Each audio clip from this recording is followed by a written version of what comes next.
ચાલો નમસ્કાર વિદ્યાર્થી મિત્રો। તો ચેપ્ટર નંબર 15 તરંગો આપણે આજે સ્ટાર્ટ કરીએ છીએ। ચલો ટોપિક પહેલો છે એમાં પ્રસ્તાવના। તો તરંગો દોલનો ચેપ્ટર જેટલું મહત્વનું હતું બરાબર એટલું જ મહત્વનું આ તરંગો ચેપ્ટર છે। જો દોલનો ચેપ્ટર તમને વ્યવસ્થિત આવડે તો આ તરંગો ચેપ્ટર તમને ખૂબ સરળતાથી આવડી જાય બરાબર। કારણ કે ચેપ્ટરની શરૂઆત તો દોલનોથી જ થાય છે। દોલનોમાં આપણે એવું ભણીએ કે કોઈ એક કણ હતો, કણ એ કણ જે છે એ સરળ આવર્ત ગતિ કરતો હતો। હવે અહીંયા શું છે? કણોનું તંત્ર છે। અહીંયા શું આપ્યું છે? કણોનું તંત્ર। અને કણોના તંત્રમાં એક કણ એ બીજા કણ સાથે બરાબર કોઈ ને કોઈ બળ દ્વારા જોડાયેલો હોય છે। કણોનું તંત્ર હોય તેમાં એક કણ છે એ બીજા કણ સાથે કોઈ ને કોઈ બરાબર બળ દ્વારા જોડાયેલો હોય છે। અને એ બળ કેવું હોય છે? સ્થિતિસ્થાપક। એ બળ કેવું હોય છે? સ્થિતિસ્થાપક બળ। તો એનો મતલબ એવો થાય કે આપણે જો કોઈ એક કણ છે, એક કણને જો આપણે દોલનો કરાવશું તો આ સ્થિતિસ્થાપક બળને કારણે એની અસર બીજા કણને પણ થશે બરાબર। એક કણ છે એને જો આપણે દોલનો કરાવશું તો એની અસર કોને થશે? બીજા કણને પણ થશે। અને બીજો કણ પણ દોલનો કરશે એની અસર ત્રીજા કણને થશે, એ દોલન કરશે એની અસર ચોથા કણને થશે। એમ જે આપણે અસર આપી છે એ ધીમે ધીમે માધ્યમમાં આગળ વધશે અને બધા કણો છે એ શું કરશે? દોલનો કરશે અને પરિણામે આખા માધ્યમમાં એક તરંગ ઉત્પન્ન થશે। ખબર પડે? આખા માધ્યમમાં શું ઉત્પન્ન થશે? એક તરંગ બરાબર। તો આપણે એ તરંગની ચર્ચા કરવાની છે। તો પ્રશ્ન પહેલો છે તરંગો એટલે શું? ઉદાહરણ આપી સમજાવો। તરંગો શું છે? ઉદાહરણ આપીને સમજાવો। તો જો તંત્ર કે જે આવા પદાર્થોનો સમૂહ છે એટલે કે આ જે કણો છે બરાબર એનો શું હોય? સમૂહ કે ભાઈ અહીંયા એક લોલક નહીં હોય પણ આમાં ઘણા બધા લોલક આવશે। એક લોલક નહીં આવે, સ્પ્રિંગ એક નહીં આવે, ઘણી બધી સ્પ્રિંગ આવશે। ખબર પડે? બરાબર। તો તંત્ર શું છે? આવા ઘણા બધા પદાર્થોનો સમૂહ છે। તેમાં સ્થિતિસ્થાપક બળો આવા પદાર્થોને એકબીજા સાથે બાંધી રાખે છે। આપણે કીધું એ પ્રમાણે સ્થિતિસ્થાપક બળોથી આવા બધા કણો શું થયેલા છે? એકબીજા સાથે બંધાયેલા છે, બંધનમાં છે। તેથી એકની ગતિ બીજાને અસર કરે છે। એકની ગતિની અસર કોને થશે? બીજાને પણ થશે બરાબર। ચલો ઉદાહરણ લઈએ। પેલું છે લખોટીને શાંત પાણીમાં નાખો। ચલો એક લખોટી લેવાની, તમે એને શાંત પાણી જે છે ધારો કે તળાવ છે, શાંત તળાવ છે એમાં તમે નાખો છો। તળાવ બેઝિકલી શાંત જ હોય કારણ કે જો પાણી ગતિ કરતું હોય તો નદી કહેવાય। તો તળાવ છે એમાં તમે લખોટીને નાખો છો તો જ્યાં લખોટી પડે છે ત્યાં આવું એક નાનું વર્તુળ ઉત્પન્ન થશે, આવું વર્તુળ બનશે। અને એ વર્તુળ ધીમે ધીમે ધીમે વર્તુળ ધીમે ધીમે શું થશે? માધ્યમમાં આગળ વધશે। એ જે વર્તુળ છે એ ધીમે ધીમે માધ્યમમાં શું થતું જાય? આગળ વધતું જાય અને મોટું ને મોટું વર્તુળ થતું જશે। તો આ શું ઉત્પન્ન થયો? એક પ્રકારનો વિક્ષોભ। આ શું થયું? વિક્ષોભ ઉત્પન્ન થયો બરાબર। મતલબ કે શાંત પાણી હતું એમાં તમે એક લખોટી નાખી એટલે એમાં વિક્ષોભ, વિક્ષોભ એટલે દખલ, વિક્ષોભ એટલે દખલ ઉત્પન્ન થઈ। એક શાંત પાણી હતું તમે એમાં લખોટી નાખી, વિક્ષોભ ઉત્પન્ન થયો, દખલ ઉત્પન્ન થઈ અને એ શું થાય છે? હવે ત્યાં ત્યાં નથી રહેતી, એ શું થાય છે? ધીમે ધીમે આગળ વધે છે। મતલબ કે માધ્યમના બીજા કણો સુધી શું કરે છે? પહોંચાડે છે। હા, એક વર્તુળ ઉત્પન્ન થાય, એક વર્તુળ માધ્યમમાં આગળ વધે બરાબર। સેમ એ જ રીતે ધારો કે તમે લખોટી નાખ્યા રાખો, લખોટી નાખ્યા જ રાખશો, એક પછી એક લખોટી નાખ્યા રાખશો તો શું ઉત્પન્ન થશે? એક વર્તુળ, પછી બીજું, ત્રીજું, ચોથું, જે પ્રમાણે આકૃતિ દોરી છે એ પ્રમાણે એક વર્તુળ જશે, બીજું જાય, ત્રીજું જાય, ચોથું જાય, પાંચમું જાય, ધીમે ધીમે આખો વર્તુળનો સમૂહ બનશે। એ માધ્યમમાં શું થશે? એમ ધીમે ધીમે આગળ વધ્યા જ રાખશે, વધ્યા જ રાખશે। ખબર પડે? બરાબર। તો વિક્ષોભ શું થાય છે? આગળ વધે છે। વિક્ષોભ જે છે એ આગળ વધે છે। આ જે વિક્ષોભ આવ્યો ને વિક્ષોભ, આ વિક્ષોભને કહેવામાં આવે છે તરંગ। માધ્યમમાં જે વિક્ષોભ રચાણ એને શું કહેવામાં આવે છે? તરંગ। તો વિક્ષોભ જે છે એ માધ્યમમાં આગળ વધે છે। હા, પાણી આગળ વધતું નથી, પાણી તો ત્યાંનું ત્યાં જ છે। પાણી જે છે એ કંઈ આગળ વધતું નથી, ત્યાંનું ત્યાં જ છે। તમારે ચેક કરવું હોય તો આ જે વિક્ષોભ છે બરાબર એમાં તમે એક નાના નાના બૂચના ટુકડા, ચલો બૂચ ન હોય તો તમારી પાસે કાગળ હોય, કાગળ પણ ચાલે। કાગળ એક લઈ લેવાનું, ટુકડા કરી નાખો, એને તમે શું કરો? આ જે વિક્ષોભ જે આગળ વધે છે એમાં તમે ટુકડાઓ નાખી દો તો તમે જોશો તો એ જે ટુકડાઓ છે એ શું થશે? પાણીમાં ઉપર નીચે ગતિ કરશે, આમ રહેશે ત્યાંના ત્યાં જ પણ ઉપર નીચે ગતિ કરશે. જેવો પેલું એક વર્તુળ આવશે એટલે બધા ઉપર આવશે, વળી પાછું વર્તુળ વહી જાય એટલે નીચે આવશે, પાછું વર્તુળ આવશે એટલે પાછા ઉપર આવશે, વહી જાય એટલે નીચે આવશે. તો એ જે ટુકડાઓ છે એ શું ગતિ કરે છે? ઉપર નીચે દોલન ગતિ કરે છે. પણ એમની પાસેથી પસાર કોણ થાય છે? તો કે આ દખલ, આ વિક્ષોભ એ પસાર થયા રાખે છે. બરાબર. તો તરંગ એ માધ્યમમાં આગળ વધતી વિક્ષોભની ગતિ છે એવું આપણે કહી શકીએ. તરંગ એટલે શું? માધ્યમમાં આગળ વધતી કોઈ પણ દખલ, વિક્ષોભની ગતિ. એમાં કંઈ ખરેખર વાસ્તવિક રીતે માધ્યમ ગતિ કરતું નથી. આ જે માધ્યમ છે પાણી, એ પાણી કાંઈ ગતિ કરતું નથી. બરાબર. ચલો પહેલું ઉદાહરણ થઈ ગયું. બીજું ઉદાહરણ છે ધ્વનિ તરંગો. દાખલા તરીકે આપણે બોલીએ છીએ તો હવામાં ધ્વનિ તરંગો ઉત્પન્ન થાય છે. આપણે બોલીએ છીએ તો શું ઉત્પન્ન થાય છે? જે સ્વર પેટી છે એ ધ્વનિ તરંગો ઉત્પન્ન કરે છે. એ ધ્વનિ તરંગો હું બોલું છું ને તમે શું કરો છો? સાંભળો છો. તો એ ધ્વનિ તરંગો માધ્યમમાં એક સ્થાનેથી મારા હોઠ પાસેથી તમારા કાન સુધી પ્રસરણ પામે છે. તો એમાં કંઈ હવા, હું બોલું છું તમને કંઈ પવન નથી લાગતો. એવું નથી કે ઓનલાઈન સર્ચ એટલે પવન ન લાગે. તો તમે બાજુમાં બેઠા હોય તો પવન ન લાગે. એટલે હું બોલું છું તો એને લીધે બરાબર શું ઉત્પન્ન થાય છે? એક વિક્ષોભ ઉત્પન્ન થાય છે. જે હવાના માધ્યમના કણો છે હવાના, એ આગળ અને પાછળ ગતિ કરે છે. જેમ આમાં વિક્ષોભ જે છે પાણીના કણો હતા એ ઉપર અને નીચે ગતિ કરતા હતા, એમ આમાં ધ્વનિ તરંગોમાં જે હવાના કણો છે એ હવાના કણો આગળ અને પાછળ ગતિ કરે છે. આમાં ગતિ કેવી થઈ છે? ઉપર અને નીચે. જ્યારે આમાં ગતિ કેવી થઈ છે? આગળ અને પાછળ. માધ્યમના કણો છે આગળ અને પાછળ ગતિ કરતાં કરતાં ધીમે ધીમે શું થાય છે? આગળ વધે છે અને તમારા સુધી અવાજ સંભળાય છે. આમાં કંઈ હવા, માધ્યમ એ ગતિ કરતું નથી. જેમ અહીંયા પાણી એ ગતિ નથી કરતું, બરાબર, સેમ અહીંયા હવા જે છે એ કંઈ ગતિ કરતી નથી. ખબર પડે? બરાબર. ચાલો તો આ બે ઉદાહરણો લખોટીને શાંત પાણીમાં નાખો એનું ઉદાહરણ તમારે સમજાવવાનું અને ધ્વનિ તરંગોનું ઉદાહરણ સમજાવવાનું. તો આ બંને ઉદાહરણો પરથી આપણે વ્યાખ્યા બનાવીએ કે એવી ભાત કે જે સમગ્રપણે દ્રવ્યના વાસ્તવિક સ્થાન ફેર કે વહન વિના ગતિ કરે. એવી ભાત એટલે કે શું? કે આમાં આ વર્તુળ એ શું છે? એક પ્રકારની ભાત કહેવાય. ભાત એટલે ચિત્ર, બાસમતી નહીં. ભાત એટલે શું? એક ચિત્ર. એ ચિત્ર શું છે? ગતિ કરે છે. ભાત કે જે સમગ્રપણે દ્રવ્યના વાસ્તવિક સ્થાન ફેર, મતલબ દ્રવ્યનું વાસ્તવિક સ્થાન ફેર મતલબ કે પાણી ત્યાંનું ત્યાં જ છે. પાણી કંઈ આગળ જતું નથી, એ તો ત્યાંનું ત્યાં છે. દ્રવ્યના વાસ્તવિક સ્થાન ફેર કે વહન વિના ગતિ કરે. જો ગતિ કોણ કરે? કોઈ એક ભાત કે ચિત્ર ગતિ કરે જે દ્રવ્યના વાસ્તવિક સ્થાન ફેર કે વહન વિના ગતિ કરે, બરાબર, તેને શું કહેવામાં આવે છે? તરંગો. ખબર પડે? અથવા બીજી એકદમ સાદી સિમ્પલ વ્યાખ્યા છે, બરાબર, વિક્ષોભની ગતિને માધ્યમમાં વિક્ષોભની ગતિને તરંગ કહે છે. આ નાનપણમાં તમે ભણી ગયા હતા એ વ્યાખ્યા છે, બરાબર. સાદી સિમ્પલ કહીએ તો દેશી વ્યાખ્યા, પેલી વિદેશી વ્યાખ્યા, બંને વ્યાખ્યા યાદ રાખવાની છે, બરાબર. તો એવી ભાત કે જે સમગ્રપણે દ્રવ્યના વાસ્તવિક સ્થાન ફેર કે વહન વિના ગતિ કરે તેને તરંગો કહેવાય. ઓકે, ચલો તો આ પહેલો પ્રશ્ન આપણો થઈ ગયો કે તરંગો એટલે શું? ઉદાહરણ આપીને સમજાવો. બરાબર. તો સ્ટાર્ટિંગનો આ એક પોઈન્ટ લખવાનો છે, પછી લખોટીવાળું ઉદાહરણ અને ધ્વનિ તરંગોવાળું ઉદાહરણ તમારે સમજાવવાનું છે, અને પછી છેલ્લે આ એક વાક્ય લખવાની છે. આ એક વ્યાખ્યા તો લખવી જ પડે. આ જરૂર નથી લખો ન લખો ચાલે, બરાબર. ચાલો તો આ થઈ ગયો પહેલો પ્રશ્ન આપણો, તરંગો એટલે શું? ઉદાહરણ આપી સમજાવો.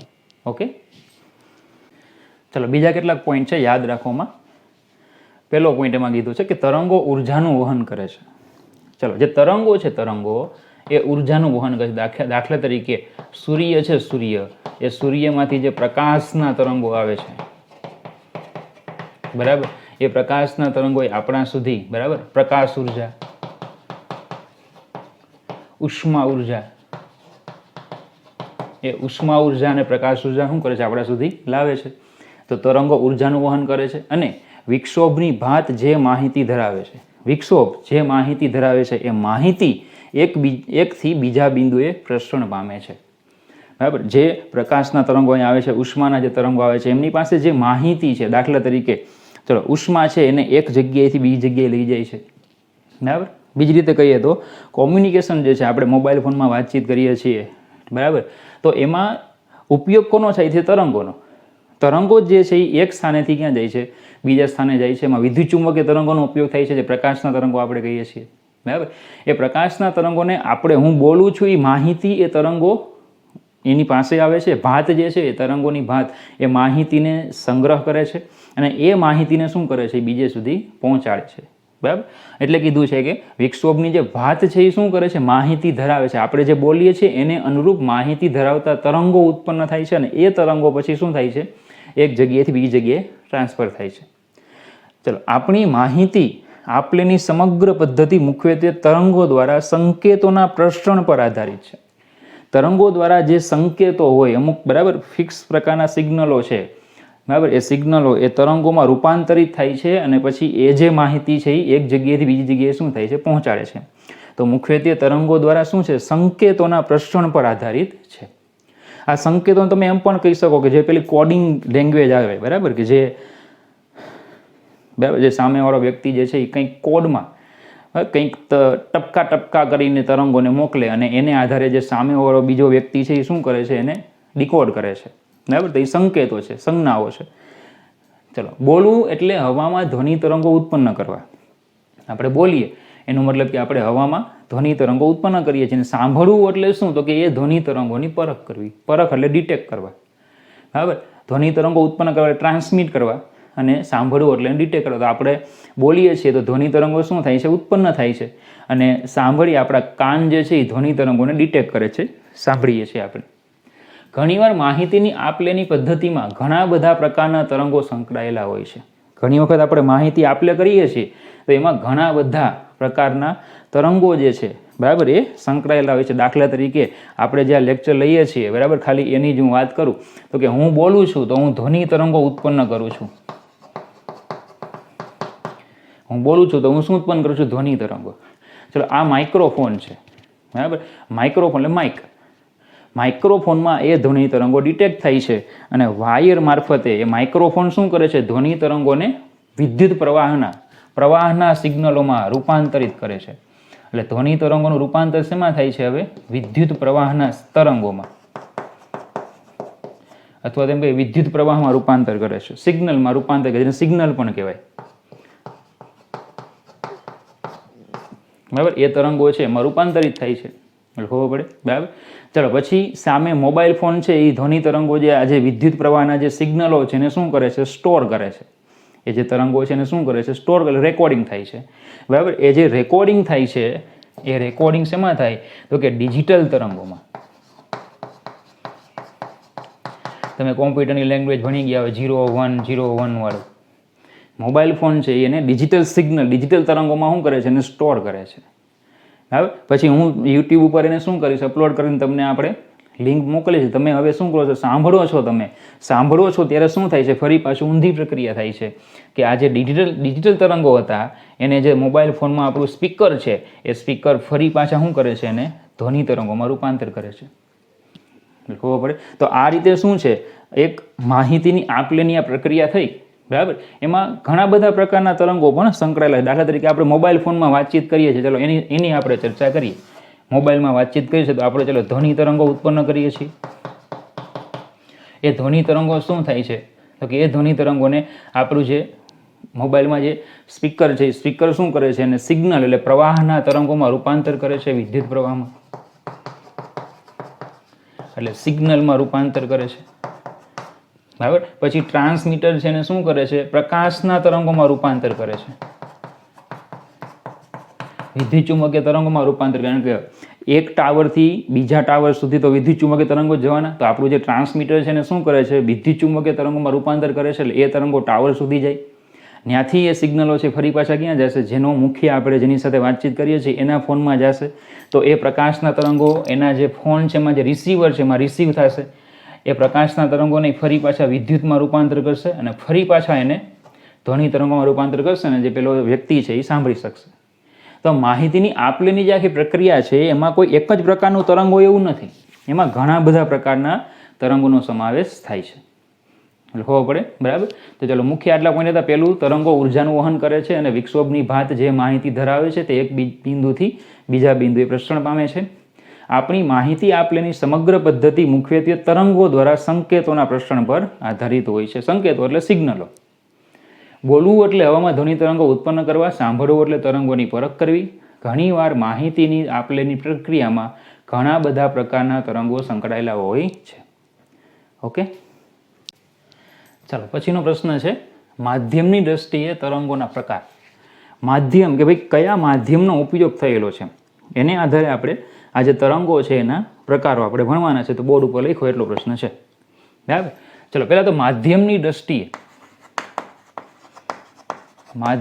દ્રષ્ટિએ તરંગો ના 3 પ્રકાર છે. પહેલું છે યાંત્રિક તરંગો, બીજું છે બિન યાંત્રિક તરંગો, ત્રીજું છે દ્રવ્ય તરંગો. તો 3 પ્રકાર છે, યાંત્રિક તરંગો, બિન યાંત્રિક તરંગો અને દ્રવ્ય તરંગો, બરાબર. ચલો પહેલાં શરૂઆત કરીએ આપણે યાંત્રિક તરંગોથી. તો 3-4 મુદ્દા બધામાં યાદ રાખવાના છે. યાંત્રિક તરંગો, તો કે આ તરંગોને પ્રસરણ માટે માધ્યમની જરૂર છે. શું કહે છે? આ તરંગો છે એમને પ્રસરણ માટે માધ્યમની જરૂર પડે છે. એટલે જે તરંગોના પ્રસરણ માટે માધ્યમ અનિવાર્ય જરૂરિયાત હોય, માધ્યમ હોવું જ જોઈએ, એવા તરંગોને યાંત્રિક તરંગો કહેવાય. તેઓ શૂન્ય અવકાશમાં થઈને પ્રસરી શકતા નથી. આપણે કીધું છે માધ્યમ જરૂરી છે. તો માધ્યમ હોય તો પ્રસરણ પામે, માધ્યમ ન હોય તો પ્રસરણ થઈ શકતું નથી. એ મતલબ કે તેઓ શૂન્ય અવકાશમાં, તો માધ્યમ નથી એટલે શૂન્ય અવકાશમાં પ્રસરણ પામી શકે નહીં. ચલો હવે તેવામાં દોલનો કોણ કરે? તો કે માધ્યમ છે એમાં. તો માધ્યમના ઘટક કણો હોય, એ ઘટક કણો શું કરતા હોય? દોલનો.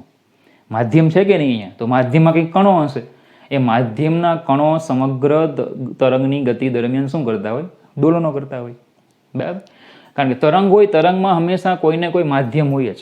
હવે માધ્યમમાં કણો છે. આપણે આગળ હમણાં એવું કીધું કે એક કણ એ બીજા કણ સાથે કોઈ બળથી જોડાયેલો છે. એ બળ કયું? તો કે સ્થિતિસ્થાપક બળ. કારણ કે માધ્યમના કણો દોલન કરીને ફરી પાછા પોતાની મૂળ સ્થિતિમાં આવે છે. તો કણોને ફરી પાછા શું કરે છે? મૂળ સ્થિતિ પ્રાપ્ત કરાય એવું બળ લાગે, પુનઃસ્થાપક બળ, જેને આપણે સ્થિતિસ્થાપક બળ પણ કહી શકીએ. તો જો તેઓ માધ્યમના સ્થિતિસ્થાપક ગુણધર્મનો ઉપયોગ કરે છે અને તેઓ માધ્યમના સ્થિતિસ્થાપક ગુણધર્મ પર આધારિત છે. એટલે માધ્યમનો સ્થિતિસ્થાપકતાનો ગુણધર્મ કેવો છે એને આધારે તરંગોનું પ્રસરણ થાય. માધ્યમનો સ્થિતિસ્થાપકતાનો ગુણધર્મ બરાબર વધારે હશે તો તરંગોનું પ્રસરણ જે છે એ કેવું થશે? સરળતાથી થશે. પણ માધ્યમનો સ્થિતિસ્થાપકતાનો ગુણધર્મ ઓછો હશે તો તરંગોનું પ્રસરણ એમાં સરળતાથી થશે નહીં. દાખલા તરીકે એક દોરી તમે લઈ લો, દોરીમાં તરંગ ઉત્પન્ન કરો, અને એક દોરડું લઈ લો, એમાં તરંગ ઉત્પન્ન કરો, બરાબર. તો બંનેમાં તરંગ ઉત્પન્ન કરવામાં થોડોક ફરક પડે છે, બરાબર. તો માધ્યમના સ્થિતિસ્થાપકતાનો ગુણધર્મ કેવો છે? કણો વચ્ચે જે બળો લાગે છે, સ્થિતિસ્થાપક બળો, એ પ્રબળ લાગે છે, નબળા લાગે છે, બરાબર. એની ઉપર આ યાંત્રિક તરંગોનું પ્રસરણ આધારિત છે. કેટલાક ઉદાહરણ આપ્યા છે દોરી પરના તરંગો, કે ભાઈ એક દોરી આપણે બાંધી દઈએ, એનો જે છેડો છે ને આમ તમે કરો એટલે તરંગ ઉત્પન્ન થશે. એ તરંગ જે છે એ આ રીતે ગતિ કરશે. તો દોરી પરના તરંગો એમાં માધ્યમના કણો કોણ? તો કે દોરીના જે કણો છે તે દોલનો કરતા હોય. પાણી પરના તરંગો તો હમણાં આપણે કીધું કે લખોટી છે એને તમે તળાવમાં નાખો તો તરંગો ઉત્પન્ન થાય. એમાં પાણીના તરંગો છે એ ઉત્પન્ન થશે, આમ ગતિ કરતા હોય, એટલે વર્તુળ બનશે. આપણે વર્તુળ ગતિ કરતું દેખાશે, પણ ખરેખર એમાં તરંગો છે એ આમ ગતિ કરતા હશે, મોજા સ્વરૂપે. તો એમાં પાણી જે છે એના કણો દોલનો કરતા હોય છે. ધ્વનિ તરંગો એ પણ આપણે કીધું હમણાં. ધ્વનિ તરંગો હવાના માધ્યમમાં જ પ્રસરણ પામે, જેમાં હવાના માધ્યમના કણો આગળ પાછળ ગતિ કરતા હોય. હવાના માધ્યમના કણો શું કરતા હોય? આગળ પાછળ ગતિ કરતા હશે. તો ધ્વનિ તરંગો, તો એનો મતલબ એવો છે કે ધ્વનિ તરંગોનું પ્રસરણ હવાના માધ્યમમાં જ થાય. શૂન્ય અવકાશમાં ધ્વનિ તરંગો પ્રસરણ પામતા નથી. તો ચંદ્ર ઉપર હવા નથી, તો ચંદ્ર ઉપર એક વ્યક્તિ બરાબર ઊભો બોલે તો એને કશું સંભળાય, બીજો સામેનો વ્યક્તિ છે એને સાંભળતો હોય તો એને કશું સંભળાય નહીં. એટલે માટે માઇક્રોફોનનો એ લોકો ઉપયોગ કરે. જે હેલ્મેટ હોય એમાં માઇક્રોફોન હોય, એમાં હવા હોય, બરાબર. સેસ્મિક તરંગો એટલે કે ભૂકંપ. જ્યારે ધરતીકંપ થાય છે ત્યારે જે તરંગો ઉત્પન્ન થાય એ સેસ્મિક તરંગો થાય. તો એમાં ધરતી એ માધ્યમ છે, બરાબર, એ ધરતીને ધ્રુજાવે છે, માધ્યમ છે, અને એને પરિણામે તે બરાબર યાંત્રિક તરંગોમાં સમાવેશ થાય છે. તો ચલો યાંત્રિક તરંગો થઈ ગયા કે જે આ તરંગોને પ્રસરણ માટે માધ્યમની જરૂર છે. તેઓ શૂન્યાવકાશમાં થઈને પ્રસરી શકતા નથી. તેઓમાં ઘટક કણોના દોલનો થતા હોય છે. તેઓ માધ્યમની સ્થિતિસ્થાપક ગુણધર્મ પર આધારિત છે. અને ઉદાહરણ લખી નાખવાના: દોરી પરના તરંગો, પાણી પરના તરંગો, ધ્વનિ તરંગો, સેસ્મિક તરંગો. તો ચોપડી કરતાં તમને એકદમ વ્યવસ્થિત સહેલું કરીને ચોપડીના જ વાક્યો બધા સમાવ્યા છે, પણ થોડાક વ્યવસ્થિત રીતે, બરાબર. ચલો, બીજા તરંગો છે બિનયાંત્રિક તરંગો. એને ઘણી વખત વિદ્યુત ચુંબકીય તરંગો પણ કહેવાય.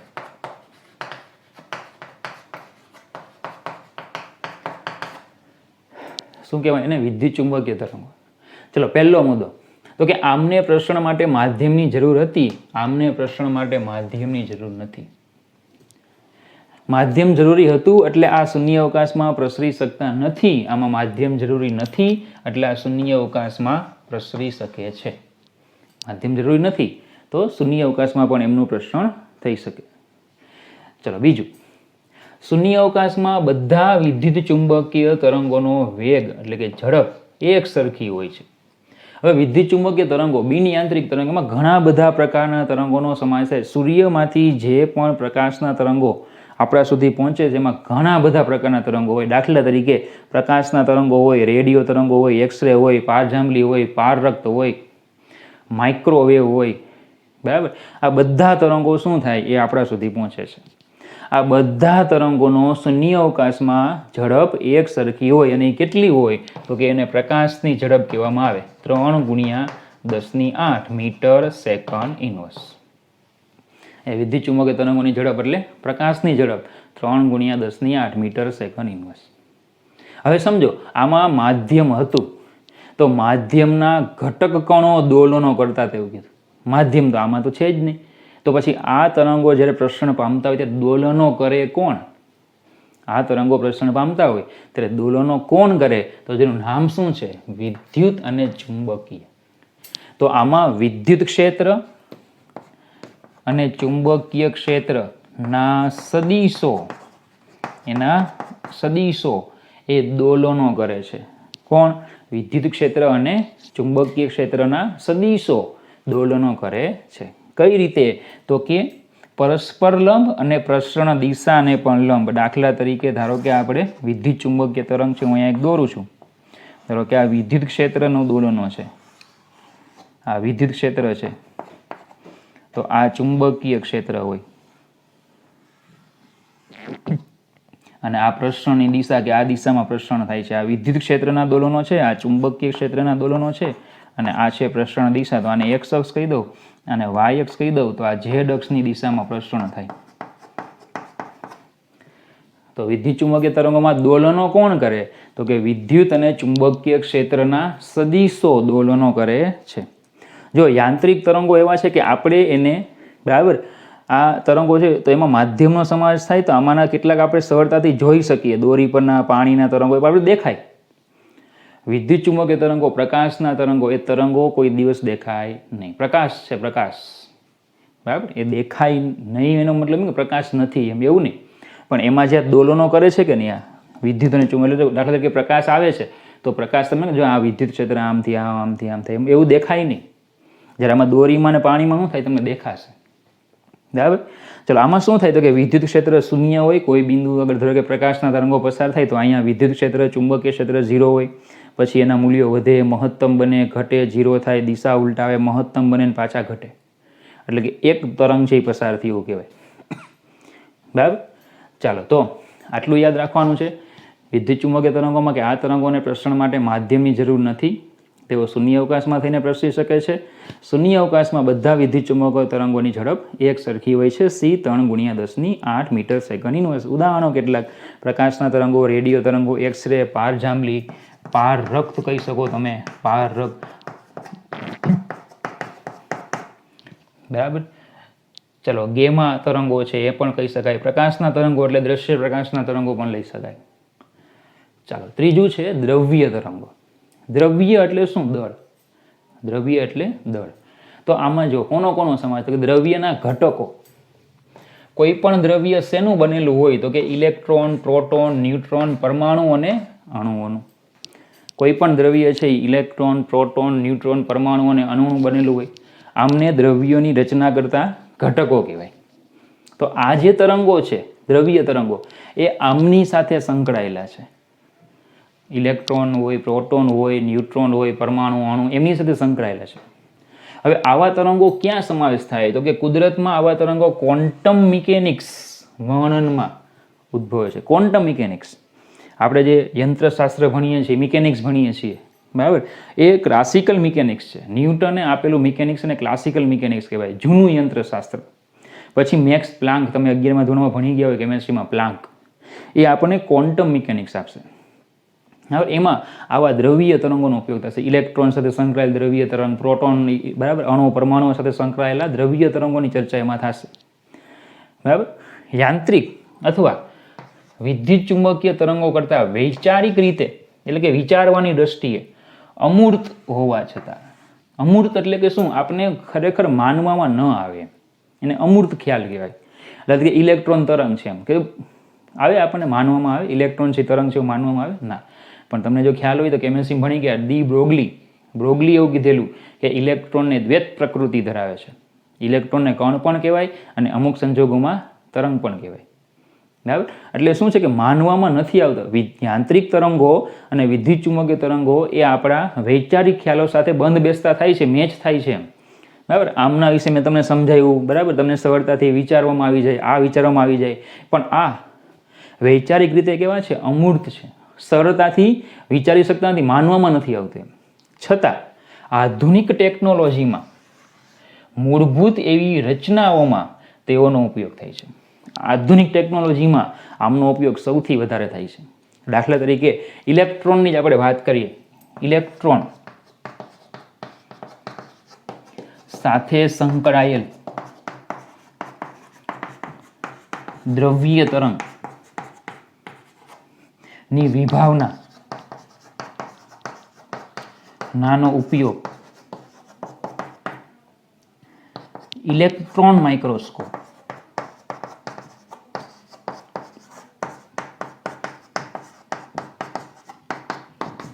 EM, એમાં થાય છે. ઇલેક્ટ્રોન સાથે સંકળાયેલ દ્રવ્ય તરંગની વિભાવનાનો ઉપયોગ કરીને આપણે શું તૈયાર કર્યું? ઇલેક્ટ્રોન માઇક્રોસ્કોપ, સૂક્ષ્મ વસ્તુને જોવા માટે. તો એમાં કોને ઉપયોગ કર્યો? આપણે આ દ્રવ્ય તરંગોનો. બરાબર. પછી તો આપણે આધુનિક સંશોધન પ્રમાણે ભણી ગયા એટોમિક ફોર્સ માઇક્રોસ્કોપ. આનાથી પણ હજુ વધારે અત્યાધુનિક નેનો ટેકનોલોજીનો ઉપયોગ કરેલો. તો એ શું છે? ક્વોન્ટમ મિકેનિક્સ છે. નેનો ટેકનોલોજી શું છે? ક્વોન્ટમ મિકેનિક્સમાં આવે. તો આવા કેટલાક આપણે, બરાબર, ક્વોન્ટમ મિકેનિકલ સિદ્ધાંતોનો ઉપયોગ કરીને કેટલાક નવા તરંગોની રચના કરી, જેનો આધુનિક સમયમાં ઘણી બધી જગ્યાએ ઉપયોગ થાય. તો ઇઝી 2-3 પોઈન્ટ જ છે. તેઓ દ્રવ્યના ઘટકો કોણ કોણ? ઇલેક્ટ્રોન, પ્રોટોન, ન્યુટ્રોન, પરમાણુ અને અણુ સાથે સંકળાયેલા છે. તે કુદરતમાં ક્વોન્ટમ મિકેનિકલ વર્ણનમાં આવે છે. યાંત્રિક અથવા વિદ્યુત ચુંબકીય તરંગો કરતાં વૈચારિક રીતે તેઓ કેવા છે? અમૂર્ત છે. છતાં આધુનિક ટેકનોલોજીમાં મૂળભૂત એવી રચનાઓમાં ખૂબ ઉપયોગી છે. દાખલા તરીકે ઇલેક્ટ્રોન સાથે સંકળાયેલ દ્રવ્ય તરંગની વિભાવનાનો ઉપયોગ ઇલેક્ટ્રોન માઇક્રોસ્કોપમાં થાય છે. હવે તો આપણે કેટલા તરંગો ભણ્યા? 3. યાંત્રિક તરંગો, બિનયાંત્રિક તરંગો અને દ્રવ્ય તરંગો. આપણા આ ચેપ્ટરમાં, 15મા ચેપ્ટરમાં જે તરંગો છે એમાં આપણે માત્ર ને માત્ર યાંત્રિક તરંગોનો જ અભ્યાસ કરવાનો છે. 15મા ચેપ્ટરમાં આપણે માત્ર કયા તરંગો લીધા છે? યાંત્રિક તરંગો. 11મા ધોરણમાં માત્ર ને માત્ર યાંત્રિક તરંગોનો આપણે ઉપયોગ કરીશું. પછી 12મા ધોરણમાં, 12થમાં આપણને 2 ચેપ્ટર આપ્યા છે, ચેપ્ટર નંબર 9 અને 10. એમાં આપણે બિનયાંત્રિક, બરાબર, વિદ્યુત ચુંબકીય તરંગો, પ્રકાશના તરંગોની ત્યારે આપણે ચર્ચા કરીશું. 9મા ચેપ્ટરમાં તો કે પ્રકાશ છે ને કિરણ સ્વરૂપે લીધું છે. 10મા ચેપ્ટરમાં તરંગ સ્વરૂપે લીધેલું છે. પણ એમાં આપણે થોડી એમાં ચર્ચાઓ તરંગોની કરીશું. દ્રવ્ય તરંગોની ચર્ચા, બરાબર, એ જ 12થમાં ચેપ્ટર નંબર 11માં આવશે. ચેપ્ટર 11 દ્વૈત પ્રકૃતિ, બરાબર, એમાં આપણે આ દ્રવ્ય તરંગોની ચર્ચા કરીશું. એમાં તમારું, બરાબર, બ્રોગલી વાળું જે છે, પ્લાન્ક ને આઇન્સ્ટાઈન ને બધા એમાં પાછા આવશે. પણ હમણાં આપણે ખાલી કયા ભણવાના છે? યાંત્રિક તરંગો. બરાબર. તો આ માધ્યમ જે છે, માધ્યમ, એના પ્રકારને આધારે આપણને આ રીતે 3 તરંગો મળે. ઓકે, ચલો એક પોઈન્ટ આપ્યો છે, થોડોક ઇતિહાસની દ્રષ્ટિએ આપણે આપ્યો છે. કે કલા અને સાહિત્ય પર તરંગોની કલાત્મક અસર ઘણા પ્રાચીન સમયથી જોવા મળે છે. આપણે જે કલા અને સાહિત્ય છે, ઇન્ડિયન સંસ્કૃતિ જે છે, ભારતીય સંસ્કૃતિ, પાશ્ચાત્ય સંસ્કૃતિ આખી જે છે, એમાં કલા અને સાહિત્ય ઉપર આ જે તરંગો છે એની અસર ઘણા પ્રાચીન સમયથી જાણીતી છે. આપણે કેટલાક એવા મંદિરો છે જેમાં આવા તરંગો જે છે એમનો ઉપયોગ કરવામાં આવે છે, બરાબર. એનું કેટલાક ઉદાહરણો તમે ચોપડીમાં દોરેલા છે. છતાં તરંગગતિનું સૌપ્રથમ વૈજ્ઞાનિક વિશ્લેષણ 17મી સદી જેટલું જૂનું છે. તરંગોનું વૈજ્ઞાનિક રીતે વર્ણન એ બરાબર 17મી સદીમાં છે થયેલું છે. ચલો, તરંગ ગતિના ભૌતિક વિજ્ઞાન સાથે સંકળાયેલા કેટલાક વૈજ્ઞાનિકો છે. ક્રિશ્ચિયન હાઇગેન્સે સૌ પ્રથમ તરંગવાદ આપ્યો. હાઇગેન્સ જે છે એને સૌ પ્રથમ તરંગવાદ આપ્યો અને એની પછી બીજી બધી ઘટનાઓની શરૂઆત થઈ. પછી રોબર્ટ હુક છે, આઇઝેક ન્યૂટન છે, ન્યૂટન તો હોય જ. તો આ બધા વૈજ્ઞાનિકોનો સમાવેશ આ તરંગના ઇતિહાસમાં કરવામાં આવે છે. તો ક્રિશ્ચિયન હાઇગેન્સ એને તરંગવાદની શરૂઆત કરી, પછી રોબર્ટ હુક એને કેટલાક નિયમો આપ્યા, આઇઝેક ન્યૂટને કેટલાક નિયમો આપ્યા અને આ રીતે તરંગવાદ જે છે એ આગળ વધ્યો. ઓકે.